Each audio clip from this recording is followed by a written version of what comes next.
Simson pergi ke Timna, dan di situ ia melihat seorang gadis Filistin. Ia pulang dan memberitahukan kepada ayahnya dan ibunya. Di Timna aku melihat seorang gadis Filistin. Tolong, ambillah dia menjadi istriku. Tetapi ayahnya dan ibunya berkata kepadanya, Tidak adakah di antara anak-anak perempuan sanak saudaramu, atau di antara seluruh bangsa kita seorang perempuan, sehingga engkau pergi mengambil istri dari orang Filistin, orang-orang yang tidak bersunat itu? Tetapi jawab Simson kepada ayahnya, Ambillah dia bagiku, sebab dia aku sukai. Tetapi ayahnya dan ibunya tidak tahu bahwa hal itu daripada Tuhan asalnya. Sebab memang Simson harus mencari gara-gara terhadap orang Filistin.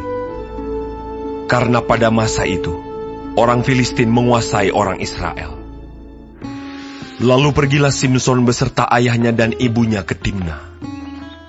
Ketika mereka sampai ke kebun-kebun anggur di Timna, maka seekor singa muda mendatangi Simson dengan mengaum.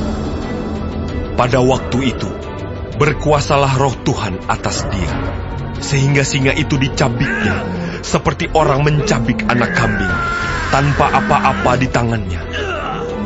Tetapi tidak diceritakannya kepada ayahnya atau ibunya, apa yang dilakukannya itu. Maka pergilah ia ke sana, lalu bercakap-cakap dengan perempuan itu, sebab Simson suka kepadanya. Setelah beberapa waktu, kembalilah ia ke sana untuk kawin dengan perempuan itu. Dan ketika ia menyimpang dari jalan untuk melihat bangkai singa itu, tampaklah ada kawanan lebah pada kerangka singa itu, dan juga madu. Dikeruknya madu itu ke dalam tangannya, dan sambil memakannya ia berjalan terus. Kemudian pergilah ia kepada ayahnya dan ibunya, dan memberikannya juga kepada mereka. Lalu mereka memakannya. Tetapi tidak diceritakannya kepada mereka bahwa madu itu dikeruknya dari kerangka singa. Setelah ayahnya pergi kepada perempuan itu, Simson mengadakan perjamuan di sana, sebab demikianlah biasanya dilakukan orang-orang muda. Ketika mereka melihat dia, dipilihlah 30 orang kawan untuk menemani dia. Kata Simson kepada mereka, Aku mau mengatakan suatu teka-teki kepada kamu. Jika kamu dapat memberi jawabnya yang tepat kepadaku dalam 7 hari selama perjamuan ini berlangsung dan menebaknya, maka aku akan memberikan kepadamu 30 pakaian lenan dan 30 pakaian kebesaran.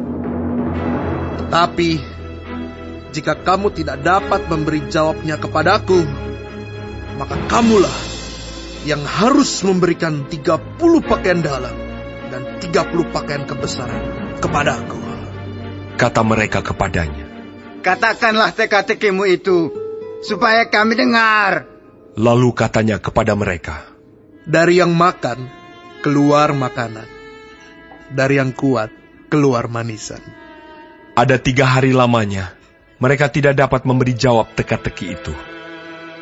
Pada hari ke-7, berkatalah mereka kepada istri Simson, Bujuklah suamimu, supaya diberitahukannya kepada kami jawab teka-teki itu. Kalau tidak, kami akan membakar engkau beserta seisi rumah ayahmu. Apakah engkau mengundang kami untuk membuat kami menjadi miskin? Tidak, bukan? Lalu menangislah istri Simson itu sambil memeluk Simson. Katanya, Engkau benci saja kepadaku, dan tidak cinta kepadaku. Suatu teka-teki kau katakan kepada orang-orang sebangsaku, tetapi jawabnya tidak kau beritahukan kepadaku. Sahutnya kepadanya, Sedangkan kepada ayahku dan ibuku tidak kuberitahukan, masakan kepada engkau akan kuberitahukan.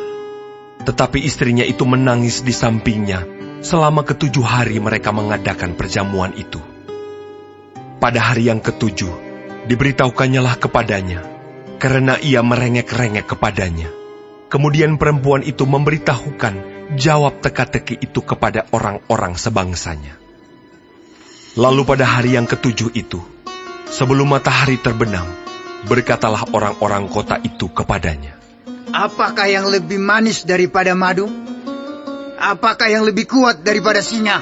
Sahutnya kepada mereka, Kalau kamu tidak membajak dengan lembu betinaku, pasti kamu tidak menebak teka-tekiku. Maka berkuasalah roh Tuhan atas dia. Lalu pergilah ia ke Askelon, dan dibunuhnya 30 orang di sana. Diambilnya pakaian mereka, dan diberikannya pakaian-pakaian kebesaran itu kepada orang-orang yang dapat memberi jawab teka-teki itu. Tetapi amarahnya masih juga bernyala-nyala. Lalu pulanglah ia ke rumah ayahnya. Maka diberikanlah istri Simson itu kepada kawannya, bekas pengiringnya.